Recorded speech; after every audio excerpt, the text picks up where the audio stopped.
Hey, happy holidays. I'm Scott Linden, your host here at the Upland Nation podcast. Hope you're having a good holiday season. Whichever ones you're celebrating, maybe you're celebrating them all. What the heck? This is America. Anyway, it's we're still cleaning up from Christmas. My, oh my, what a mess. Hard to believe a few presents can make so much trash. And unfortunately, we've got a lot of it here. But hope it's going well for you and you're getting out. If the Christmas, Hanukkah holidays mean more hunting time, more power to you. That's what I'm working on here. So hope you can get out and enjoy that with your dog, your family, your friends. It's all a part of the Upland Nation lifestyle. And we're going to talk all about your hunting season and how it's going, starting with last weekend and then the entire season as a whole. That's the focus of today's Upland Nation podcast. What you're up to, how your season is going, your thoughts and opinions on some fun and some critical topics. Hope to spark some discussion. Coming full circle, most of this gets started at our Facebook pages, and then we'll bring it back around to that, and I invite you to make your comments there or anywhere else you can reach me. You know how to do that. Find birdhuntingspots.com, Wing Shooting USA Facebook page, the Upland Nation Facebook page. Oh, they're all open to you, and I check them all every day that I'm in town and within cell phone range. But if I'm up there, yeah, you know those spots, then I'm not going to be able to respond real quickly, but I promise you I will as soon as I can. Coming to you from the Cabela's podcast studio, we've got a few other things that'll probably be of interest to somebody based on what I'm learning every day from you. Our Handle It segment is on kind of a newish cueing device, if you will. I'll explain more about what cues are if you don't know when it comes to dog training. I got a public access tip for you for late season hunting in pretty good bird country with pretty good weather towards the end of the season. So it's all coming up here on the Upland Nation podcast. First off, winter finally showed up. And it kind of kiboshed the last trip I went on, but I did get a day and a half in on a spot that, another one of those, I drove past it all the time and thought about going and never did, but you can learn all about those sort of things in an upcoming Upland Almanac story I wrote about chasing Sasquatch. If you have an Onyx mapping application, you know what Sasquatch can do. Anyway, I got there, I hunted hard for a day and a half, got some birds, found some new country, enjoyed the heck out of it. Then I crossed a couple of those spots off my list. My dog was stellar as usual, and once again, I'm so grateful his feet are holding up this late in the season. Interestingly, found out after the fact that the afternoon that I left, all my friends from my training group showed up in the same spot. So great minds think alike. Have you ever had that happen to yourself? You know, I don't know. It's kind of cool and it's kind of scary when you pull into the parking spot and the only truck there is your buddy's. Call me next time, and vice versa. You know, it cuts both ways. I know that. So anyway, hope your last weekend was good. Let's take a look at how some of you did. Nathan Meek got into sharptails and Huns and actually shot a Sharpie.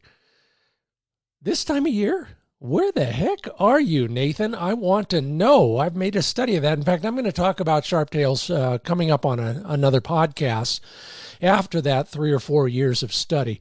But good on you. Lots of wild Huns and even a few pheasants, but all the roosters were gone. The hens did a good job of training Nathan Meek's young dog. Cole Mulch.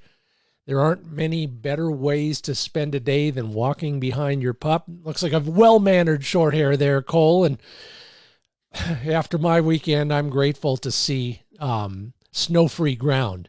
Just like Keith Garner. He says his pup is learning the ropes. Looks really dashing in that high-visibility vest there. Good dog. Hope you find more birds next time.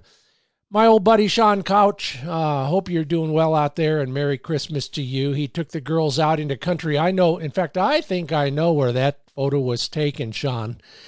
No, sworn to secrecy.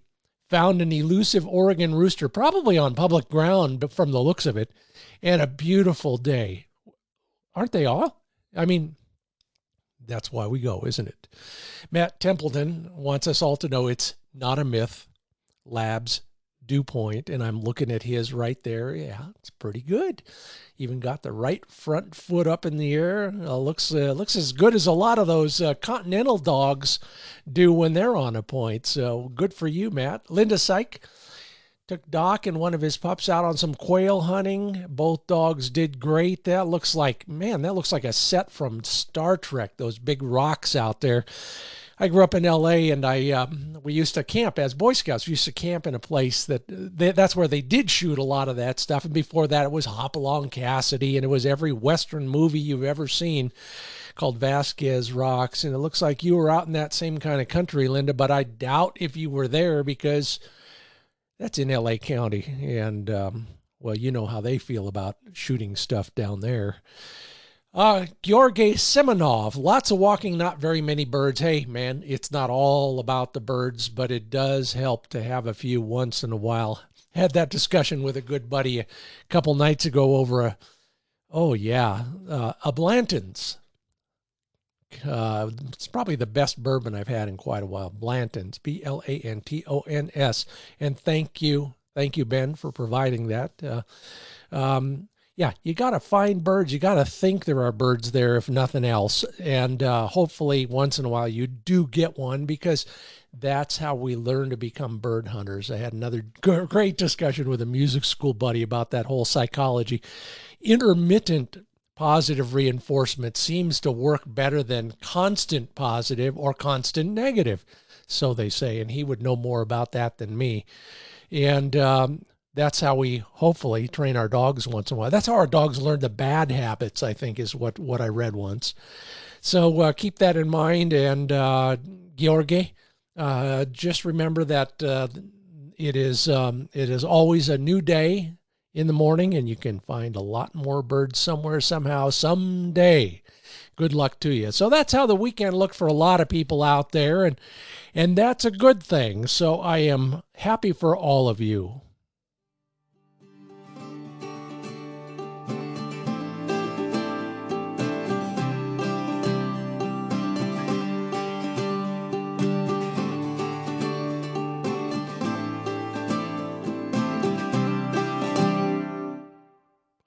And on those notes, I was going to say that note, but there were a lot of notes in there.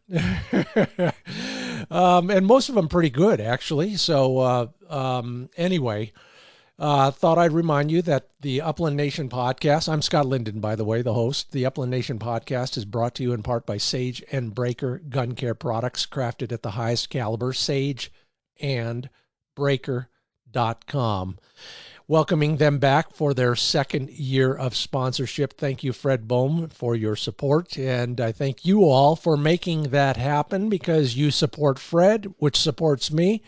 If you're looking for the gift that you didn't get, or you're like me and you're shopping now because you didn't have time before the holidays, well, you'll find something you like, and you'll also learn a little bit about taking care of your guns at sageandbreaker.com. Lots of new products out there as well. So here we are, and we are discussing the stuff that's important to you. And one of the things that's important to you is gunfire. This came from a fan of the show who is really kind of concerned about what he should do with his young dog in introducing that young dog to gunfire. So here we go. Let's start the discussion. I thought, first off, since the question started as an email question, I thought I'd answer it via email as well, and check me on this, and then I'll get to your own comments about this sort of thing as well. But the first thing that I stress is that introducing guns to dogs has to have a bird component almost all the time. First off, you obviously want a well-bred dog that comes from hunting lines, that's been introduced as a young puppy from day one to various stimuli, including loud noises and funny places and funny-looking things, from food bowls to people. Yeah, I mean you, and I mean you, and I mean me. Funny-looking people. And like I said, loud noises as well. So a confident pup has been exposed to all of those things. The actual age when you do all this, especially the gunfire part, maybe not as critical. It is relative to all those other stimuli. Watch him carefully as you introduce stimuli, and you'll have a pretty good gauge of whether you can move farther along on the process. No matter what you're introducing, and I've talked about this, I wrote about this in other places as well, and that is that everything should be done gradually, baby steps. And if you want to take it to another level, everything should be done from a distance and at a low volume. So that is especially apt for gunfire. So when you're first introducing a dog to gunfire, and I'll get to the most important part, birds, in a moment, but no matter, when you're introducing a dog to gunfire, the first thing you want to do is be real far away from the dog with the shooter. And that shooter probably ought to be using a cap gun for a while, then graduate maybe to a small blank pistol, maybe a 32 caliber pistol after that, then maybe a 410 gauge shotgun, and so on and so forth. And all that stuff takes place, 50, 80 yards away. And then as you're progressing, that shooter can get closer and closer, all of which is contingent on the dog associating it with birds. Birds are fun. Everything that happens around birds should also be fun, including bang, bang, bang. So if your dog is going to be, introduced to, pop guns or anything else, then he should be chasing, holding, playing with, going after birds while that is happening. I had a veterinarian for 25 years who said, my dog never, ever hears a gunshot unless he's chasing after a bird. And if you follow some of the pro trainers and their videos, it's the same way. Birds equals fun. Guns equals birds equals fun. Pretty simple, as long as you have patience and you plan ahead. Baby steps, everything gradual. Birds plus guns equals funds for the dogs. So what do you all have to say about that? You can always comment. You can scroll down to that particular discussion on the Wing Shooting USA Facebook page. Matt Templeton says, let's see if I can read this. You throw the birds on the ground, then we went off to the trap range and stood off in the distance, then worked closer. I got to tell you, Matt, with all due respect, love you, man, but that whole trap range strategy, there's so much risk involved in that. I don't think I would be doing that until that dog is rock solid and confident on every other kind of introduction to gunfire. So if you feel differently about that, Matt or anybody else, and think that just taking your dog to the range is a great idea, I'd love to hear from you, because I could talk about that for the rest of the day. I won't, and I won't say that I haven't done it. 4 or 5 dogs ago, I thought it was a great idea as well. Eric Digger-Rife says he probably got lucky. His son was on a trap shooting team, etc., etc. They would take him to practice and events, gradually move him forward. Okay. Oh, so Eric says he didn't have to waste shells that way. All right, so okay, so there's the budget strategy for taking a dog to the range. Linda Sykes says they started their litter by shooting a blank in another room. Yeah, now we're talking. When the pups graduated outside, we'd shoot it inside, and all the pups would come up to the windows to see what was going on. I love that. This weekend, just last weekend, she said she took a 4-month-old out with his dad, and he caught on real quick by the old boy and his reaction to it.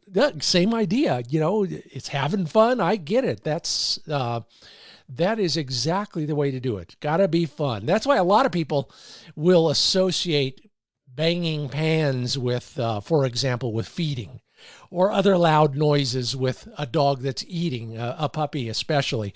And that's a good start as well. So all of those things seem to work. My good friend and master carver of all things, from the gun stock I'm looking at the moment to some wonderful, let's see, what are they called? Ale horns, drinking flasks. Lance Larson says he brought his dog to a youth pheasant hunt at a preserve at about 7 months old and walked him behind the shooters. Now, I'm sure that wasn't the first introduction he had, but that is another great kind of, I guess I'll call it two birds, one shot strategy. Walked him behind the shooters. He was fine with gunfire from the very beginning. Some handlers, he says, didn't want their dogs chasing down wounded birds. So Mauser got to do exactly what I'm talking about. Chase those wounded birds, associating it with gunfire. Okay, quit bragging there, Lance. Just because your gray ghost dogs retrieved a hand from the very beginning is no reason to rub our nose in it. No, I'm happy for you, and I'm happy for Mauser. He's quite a dog these days. You're going to have to build another room so you can hold all the blue ribbons. Anyway, those are some thoughts on that whole idea of gunfire and introducing it to young dogs. And just to put a cap on it, because it's critical. And I say that because about once a month I get a frantic email or something from somebody that says, my dog's gun shy. What did I do wrong? Well, most of the time what you did wrong is you probably introduced that dog to gunfire without associating it with birds. And just like throwing a dog into the water to get him to swim. Now, take it much more gradually.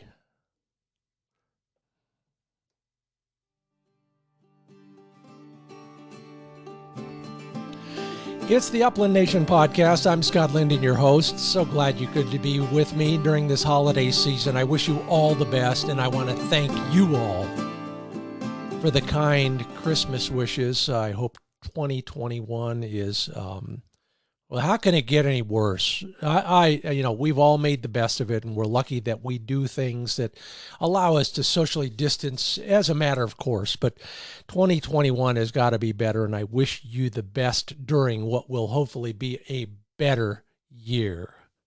Thank you. Good luck. See you in the field.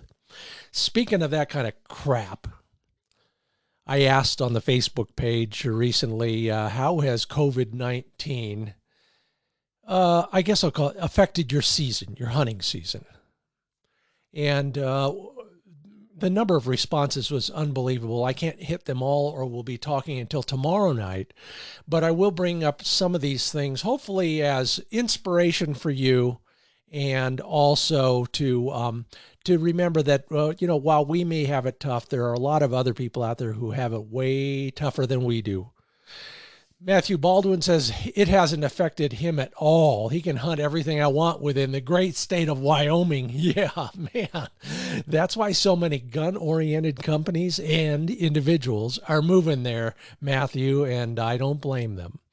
Stan Elmore says he went on a 19-day upland trip to Montana and Idaho. Possession limits in Montana, 1-day limits in pheasants and sharptails.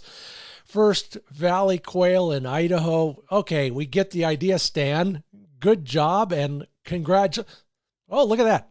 He also said he got a few quail in Colorado. Now, how many people can say that with a straight face? John Gleason says in his state, pheasant hunting was declared illegal just before the season was supposed to start on November 1. And then it was made legal again on December 1. Then it was declared that, in fact, if a man had went pheasant hunting in November, he would not have been breaking law. I get it. There's a whole constitutional question there, and you're absolutely right. So glad you finally got out. And I remember that. Back in the spring, there were a lot of states where fishing and turkey hunting, for example, were declared verboten for any number of reasons, and most of them silly, as we're starting to see, and hopefully some of the bureaucrats and in particular governors who make most of those decisions, they're changing their tune. In fact, in Oregon here, the governor has basically rescinded her restriction on opening schools. Now she's just dumped it in the lap of the local school boards and the teachers union, so get ready for some real fireworks there. Chuck Peterson missed a field trial, and that's about it. He trained, he went to summer trials, and then they've been hunting out of state a lot. Good for you. Jack Gable, nothing's changed. So a little bit of pre-trial training, a little bit of early trial stuff cut back, but that made it easier for him to train and hunt closer to home, which is a great thing. And then Jack shares the meme that everybody's seen: two cartoon people talking at each other, 90% chance of infection. One guy wears a mask, 60. The other guy wears a mask, 30. Both guys wear a mask, it's down to 5%. And then the bottom picture is a guy and a shotgun and a dog, and the percentage is 0. Yes. Paul Hageman stayed close to home, sought out the elusive ruffed grouse, and by now you're probably getting a little cold when you're doing that, aren't you, Paul? Brian Sexton, sorry to read that so far you haven't had a season. No change in anything for Rob Abair. Jana Reed Baker says it was a bust. So far. All right, I don't know about you guys, but we can hunt wild birds till January 31st here in where am I? Oregon. So hopefully you can make the most of that last month or so. Greg Scott Long says they shut down everything on his agenda but local stuff, but it's working all right, and he's already planning for next season and beyond. Warns us about the so-called efficacy of those N95 masks, especially the kind with valves, but we're talking about hunting here. And Matthew Rowe asks the question: who are the powers that be that we are supposed to be mad at? Okay, I'll tell you, Matthew, and it's very simple.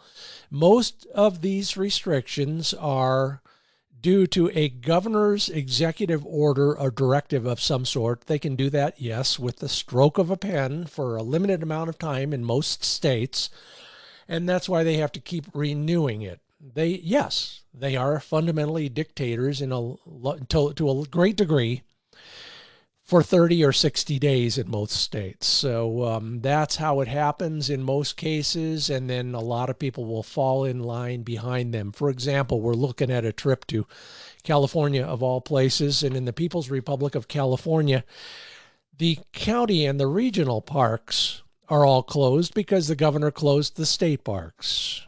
Yeah, get it? No, doesn't need to, but they did. Anyway.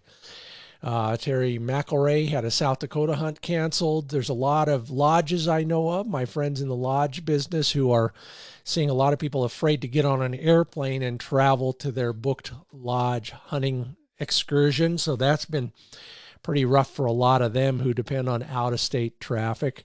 Joel Witt, good for you. Hasn't really changed anything, but you are lucky enough to be able to hunt within about 30 miles of home. Jerry Steeman, I hope you recover quickly. He got the dreaded disease, and he's still working on recovery, but next year is coming sooner than you think, Jerry, so good luck to you. Garrett Rouser did something that most people are not doing, and that's traveled farther than normal.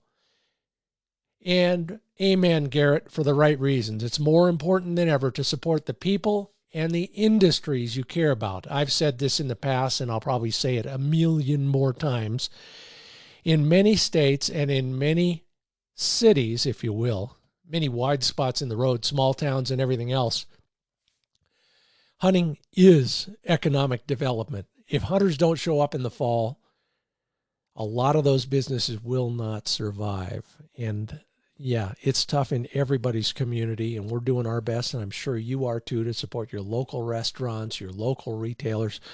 Same can be said for those towns that we visit on our hunting trips. So bear that in mind, and that's probably a good place to stop that discussion about COVID-19 and how it's affected us. I'm so glad to see so many optimists out there. Maybe that's what we are in general. You know, we go out with a gun and a dog, and what's the first thing we do? We hope that we find a bird. We hope that we find a place. You are the folks who are keeping us going. So thank you for all your encouragement, both here on the podcast, on the Facebook pages. Everybody who's doing something to keep people hunting deserves a gold medal, or at least one more bird flying in front of their dog on the next trip. So keep up the good work, everybody.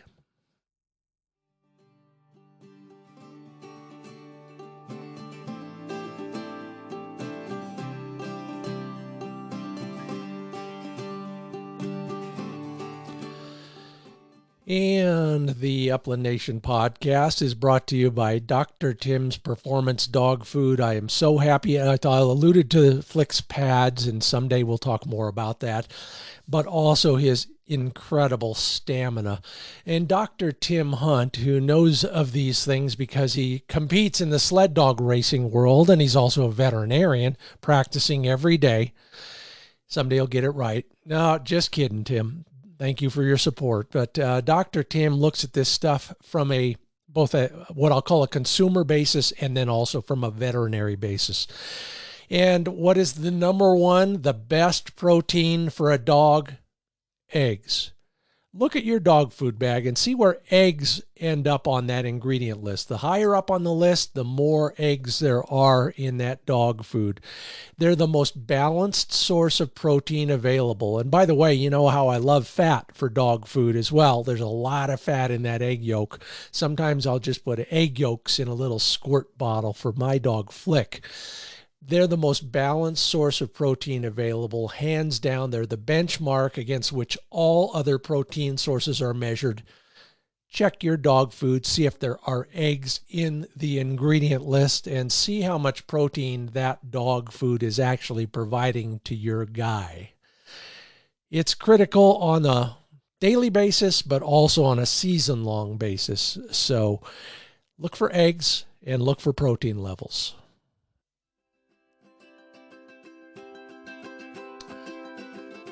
Okay, so I was out there chasing chukars on a slope that was covered with cheatgrass. And if you're in the chukar chasing business, you know, certain times a year, that's the mother lode. By now, it usually is not, but it is, because we haven't had enough precipitation to allow some of those cheatgrass seeds to germinate and become green feed for the chukars. And for some of the quail and even some huns. But I was up there thinking about a not too distant podcast where I interviewed Brother Christopher, one of the Monks of New Skete. Wasn't that cool? If you didn't listen to that, if you just need a refreshing, slightly different view of dog training, go back to the uplandnation.com and listen to that discussion with Brother Christopher and the author of their new book, the co-author of their new book. But he got to talking about something they'd alluded to in some emails I'd corresponded with them many, many years ago, and that was electric collars. And back then they were thinking about investigating them, and since then they've learned a lot and are now using electric collars in all of their training. Yeah, these are the guys, they don't make fudge, they don't make beer, they don't make chocolate, they make dogs. They breed and train German Shepherd dogs, and then they'll train anybody's dog to do anything. So they're as experienced at dog training as anybody in the business, and they've come to the conclusion that they could use an electric collar. Now, maybe not the same way we all do, and that's part of the Monks of New Skete philosophy, but it does work, and I get it. And if you think about it, as I was doing, as I was struggling uphill again down there by that river that I can't tell you about, here's why. If you follow any of the great trainers, they've all got a technique that reminds dogs who's in charge. Now, Rick and Ronnie Smith and Uncle Delmar, if you're Ronnie, and Dad Delmar, if you're Rick, use what they call the silent command. And if they're going to try and explain that to you, they're going to tell you it's a cue. It's to remind a dog to do something, and it's to remind a dog that there's a higher power. I don't mean that high. I mean, there's a master and a dog. Well, Brother Christopher and the Monks of New Skete are are now doing the same thing with the e-collar.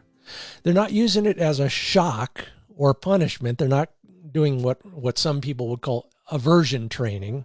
When the dog does something wrong, he gets hit with that thing at 9 or 11 or 115, whatever it is. They're just reminding a dog, hey, I'm giving you a command. As I'm giving you that command, you're getting just a nudge from that collar that says, I can still talk with you even if you're 50 or 100 yards away. I've been experimenting with that with Flick. Now, granted, Flick's a 3-year-old, so by now he's kind of set in his ways, but he's not. And I'm really happy with how that's working. Now, of course, the key is you'd better know your collar and your dog inside and out, because you don't want to freak the dog out with too much stimulation. That's what the industry calls it. But you do want them to know that you can touch them if you need to when you're given a command. Hope it works for you. It's kind of working for me. It's worth thinking about. No argument there. If you got thoughts on it, it's just a suggestion. And I'd love to talk more about it at the Facebook pages, Wing Shooting USA and Upland Nation. This is the Upland Nation podcast. I'm Scott Linden. If you just crawled out from under a rock, you may not have heard that I'm conducting my annual Upland Nation Index. That's the big national survey. Most of you have probably gotten an email asking you to participate, or not. You saw it on the Facebook page, and you can still do that, because if you do, then you're entered in a random drawing. I'm giving away 3 Mossberg Silver Reserve over and under shotguns. Just handed one away, in fact, in the last couple days, to our first winner, Mitch Teeley. So congratulations, Mitch. For the rest of you, that means 2 more to go. Just go to the Upland Nation or the Wing Shooting USA Facebook page, scroll down till you find the invitation, follow the link, and just follow the instructions, and you will be entered to the random drawing. It's fascinating. Going into, I think, the 10th year on this survey, and it's, I just love doing it because, first off, thank you if you've done it, or if you will do it soon. I appreciate that. It really does. It is the largest national survey of upland bird hunters and dog owners in the private sector. Yeah, the U.S. Fish and Wildlife Service does one that kind of catches a few of us in one way or another, but nobody else is doing this to the degree that I am, and I sure am fascinated by the results. And we're going to talk a little bit about that, because what these are basically generalized. If you had to build one upland bird hunter, then this would be their description based on almost 2,000 responses so far. So I like to have some fun. The first couple questions are all about that. And for the first time in a long time, congratulations. If you want a German Shorthair, the German Shorthairs have finally beat out the Labrador Retrievers, 25% to 19%, as the most owned dog breed among folks who responded to the Upland Nation Index survey. Third on the list, Brittany's. I was going to say it. Brittany's. Fourth, English setters. Okay, I don't know where those ugly dogs end up in there, but they're down there somewhere in the list. And doing a good job, everybody. Thank you so much for all of that. It's been fun to see that. It's the first year, like I said, where Shorthairs have finally taken the lead. It's been, nip and tuck, neck and neck up until this year. And I'm not going to give more of the percentages, because it's still in process. And if you want to, participate, all the better. I will share all of those with you eventually. But right now, let's just go through some of the key issues. What is important to you by a wide margin, and we'll touch on some of the other stuff as well. But I ask a question like, what are the 3 most important issues facing upland hunting in the next couple years? Okay, no surprise. You're absolutely right. Access and availability of public hunting ground. I know it's a challenge for me. I just laid out a trip for tomorrow, And on top of the weather, I had to figure out what was still open. I had to figure out whether it was going to be worth visiting, and then I had to find somebody who wanted to go with me. That's the hardest part sometimes. But that is number one with a bullet, as they used to say in Billboard magazine. The second highest concern we all have as upland hunters is how public lands are managed.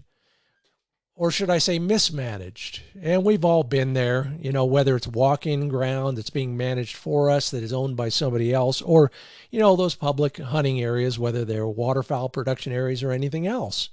I've been there. I've gone out of my way in places all over Montana and South Dakota, only to find grazed over pasture or crops that were not harvested when they were supposed to, you know, whatever it is.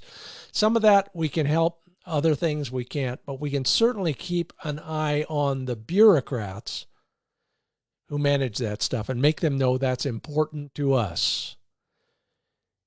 And so is funding, which is right up there as well. Recruiting new hunters and funding public agencies so that they can manage our stuff better. Those are the three really important issues. Just as important, how best can hunters help maintain our tradition? Recruiting new hunters, hands down. Most important way for us to do it. And you know I'm trying my best, and I know you are too, because that's another question down later in the survey. I haven't done the math on that. It takes a while. But if we can all take one new hunter hunting, and some of those folks actually become hunters after their first hunt, man, we're golden. That's what it's all about. Number two, increase private ground open to public hunting. That is probably the lowest hanging fruit. There's great habitat out there. It just happens to have a no trespassing sign on the fence post around it. So if we can figure out a way to get more of that, and I've got some thoughts on that. I always think that, you know, our state agencies need to be more market oriented. And I've had this discussion with conservation leaders all over the country. You know, if corn is going for $8 a bushel because that's what the ethanol companies will pay for it, then we've got to make an equivalent offer to these folks to leave a corner here or a corner there or a section or a quarter section in great habitat instead of cutting it down to the nubs. We can do that by matching prices in some way. Okay, there's one way to do it. If you got better ideas or more ideas, share them with me, sure. And I'll pass them along as well. But share them with the leaders of the conservation groups that you are a member of. And change the way public ground is managed.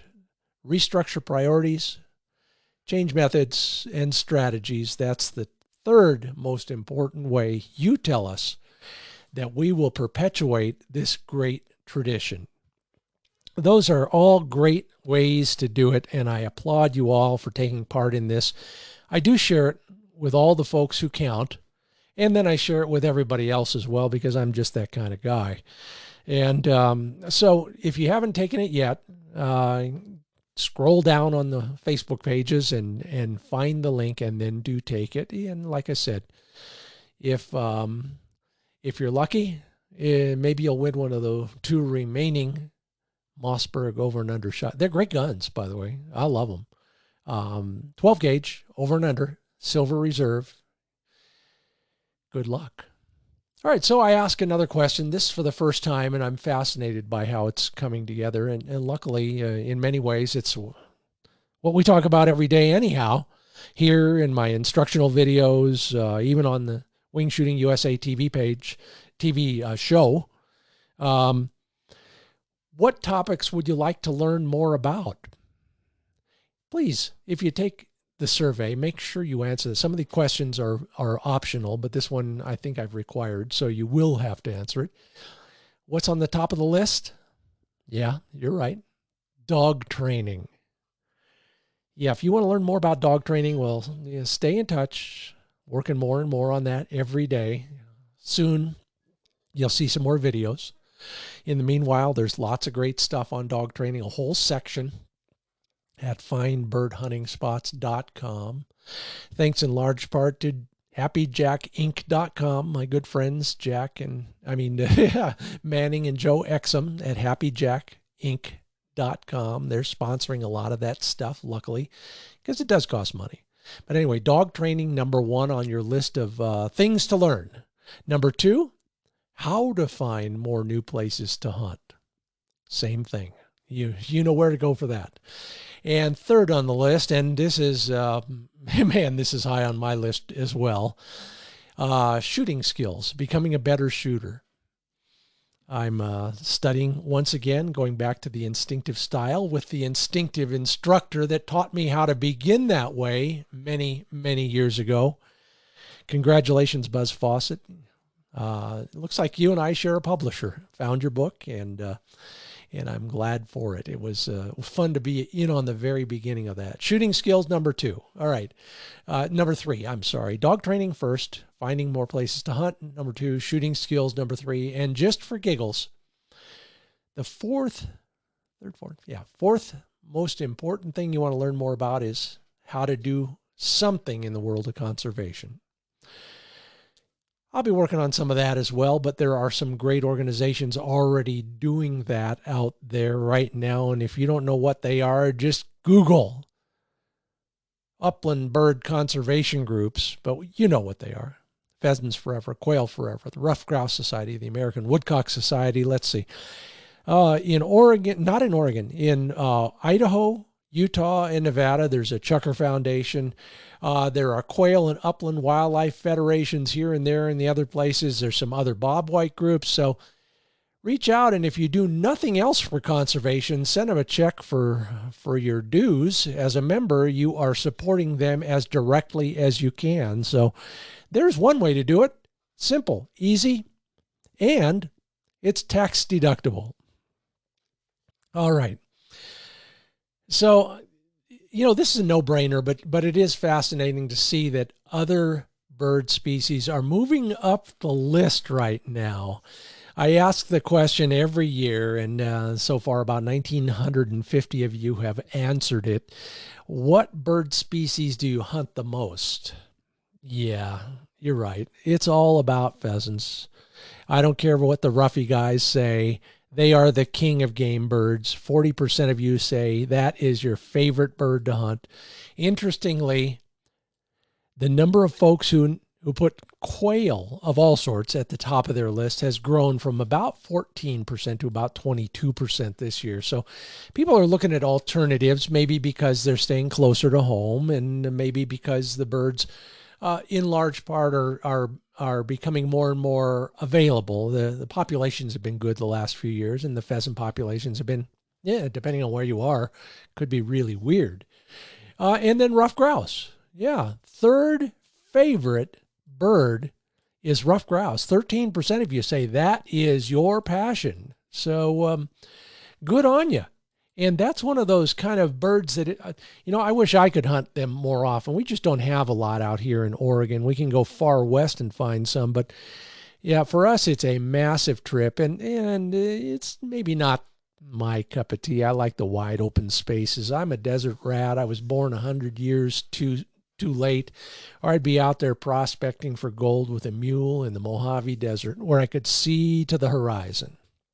But for some of you, and what an incredible legacy of literature we have in the ruffed grouse world. It's fascinating to me to read some of that stuff from everybody from Burton Spiller to George Bird Evans, and then the more contemporary guys from Gene Hill on down.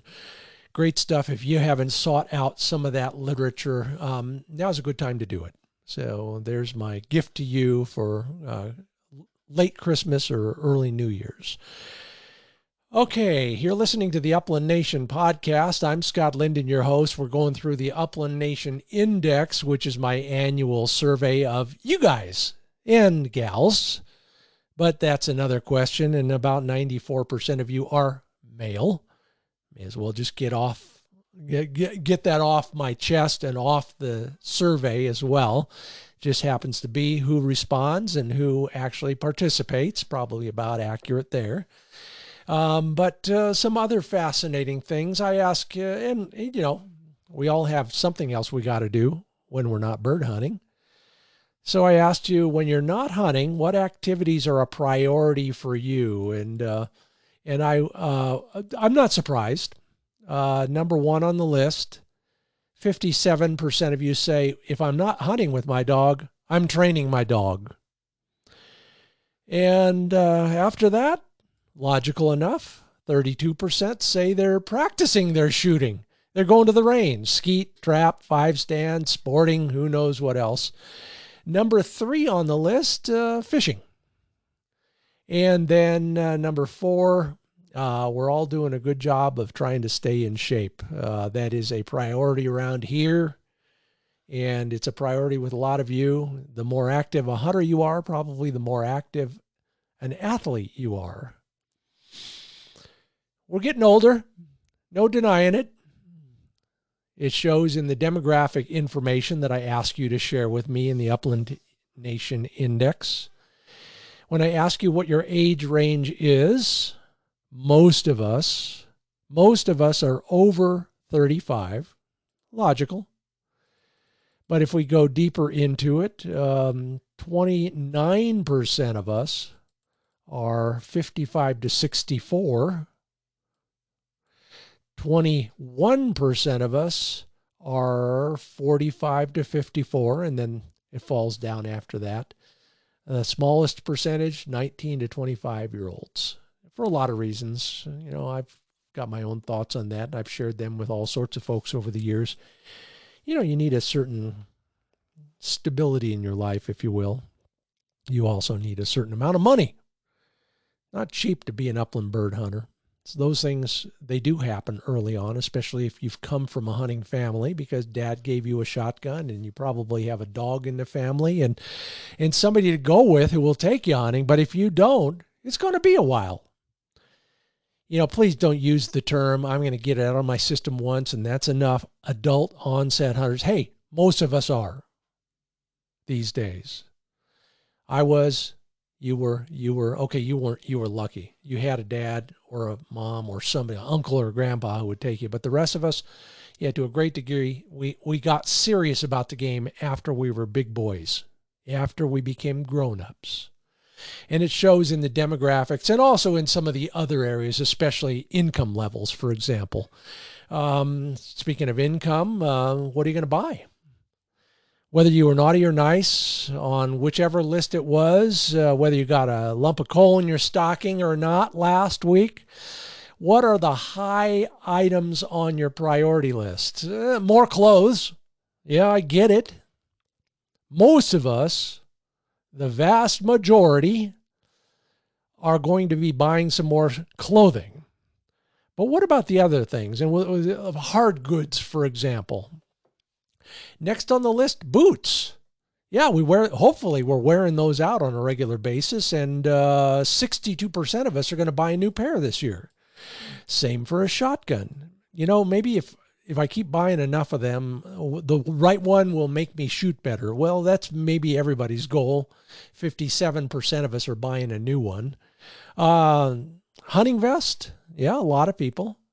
A new hunting dog. Yes, let's see. 30% of us are hoping for a new dog. Maybe not under the tree. Maybe before next Christmas so that we can at least get them started for the season. And then electronic training collars and GPS collars. If you put those together, almost 50% of us are going to be buying a new collar this year. So shop carefully and hopefully support the sponsors who support this podcast. It's the Upland Nation podcast, and I am the host, Scott Linden. Stick around. This Land is Your Land is coming up in just a moment.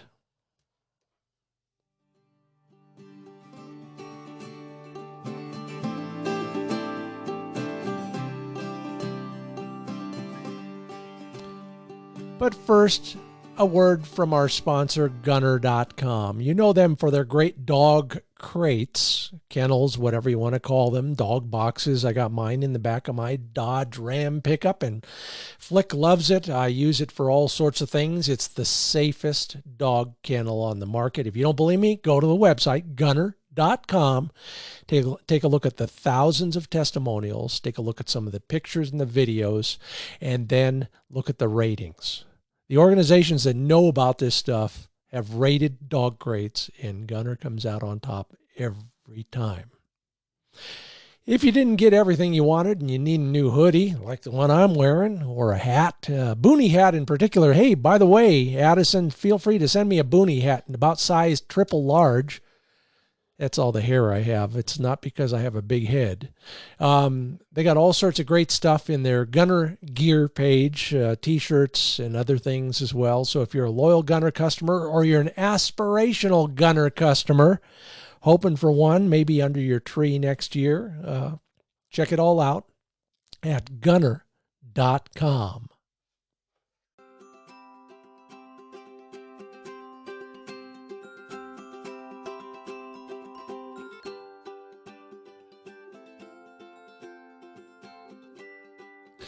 Okay, after a little slug of water so that I could keep talking, whether you want me to or not, This Land is Your Land is brought to you by FindBirdHuntingSpots.com. New material every week to help you find places to hunt, train, and care for your dog. It's all right there at FindBirdHuntingSpots.com. Let me know what you think. And if you have anything in particular you want me to cover there, drop me a note. All right, you know of my affinity for Kansas, the great state of Kansas. They have 1.5 million acres of publicly accessible hunting land of all sorts. They have the best hunter's atlas around, whether you use the hard copy version or the app. The people are spectacular, and they love hunters, particularly Goodland. It's kind of western Kansas, right off the interstate, and the jumping off point for all sorts of wonderful hunting. A lot of that land is in its walk-in hunting access program. There are pheasants, there are bobwhites, there are places where you can still see a prairie chicken once in a while, all available to you through a long season that ends in the end of January. And don't forget, the ringneck bag limit is 4 in Kansas all the time. Buy a season's long pass, and you can use it all the way up to the day before it expires the year later. Yeah, a year-long non-resident license. You'll find everything from grassy swales to shelter belts, all outside of Goodland, Kansas. Find a colored spot on their app or their map and drive to it. Good luck to you. This land truly is your land, and that's one more example. And with that, it's time to say goodbye. Thank you so much for listening to the Upland Nation podcast. I'm Scott Linden, your host. If you like what you hear, tell your friends. If you don't like what you hear, drop me a note. Tell me why.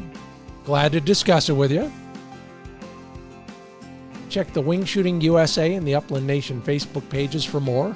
And if you want to participate in any of the discussions, that's a good place to start. You can get your Upland Nation podcast virtually everywhere, from Apple Podcasts to Stitcher to Spotify to iHeartRadio and every place else that podcasts are available. And while you're there, do me a big favor and review or rate the podcast, just like Gil M2 and Jay Hubes70 did. Thank you for your 5-star reviews, everybody. You know, we don't buy those reviews. Other folks will give you stuff if you review them. Not here. I want your honest opinion. I can take it. I'm a big boy. Thank you very much.